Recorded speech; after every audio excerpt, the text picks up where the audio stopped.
Good afternoon. Welcome to week 3 of CoffeeCoffeeCoffee.com under construction.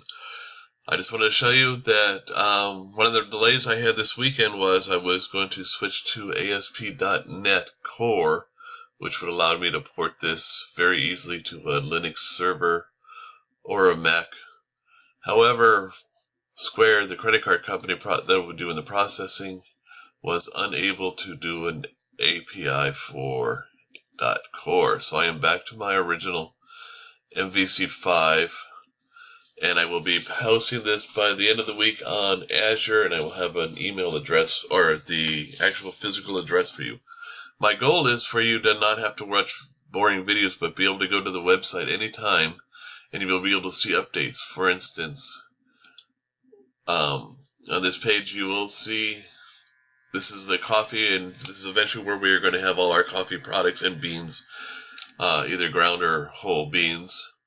An equipment page, obviously, and then I'm going to be using the About page. As you can see here, it has a description of the page, the updates, and most importantly down here at the bottom is version control. So we won't be to version 1, an official 1, till for a while, but I am trying to use these to show that there are updates. It may be simple things like just more descriptions on some of the pages, or updating the front page, or getting started with the database. So once I get the database set up, I will send you diagrams and update the diagrams and show you an example of the tables. And I will also be able to show you this stuff during class time. So yeah, that's it so far.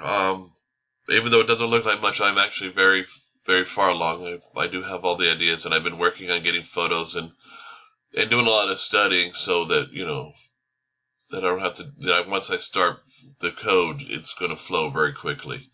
So I am very happy with my progress, even though it doesn't show. I expect to be online with a actual online that anybody anywhere in the world can take a look at. Also, I've got friends from around the area and family from around the country that will be doing some testing. Plus, I am building internal testing, some unit testing. So we will be getting some feedback pretty soon. I have put my contact as my email address, so that people can email with anything that they see and want to change or like or don't like, just in general. So thank you. This is my first actual video, and I will see you Thursday.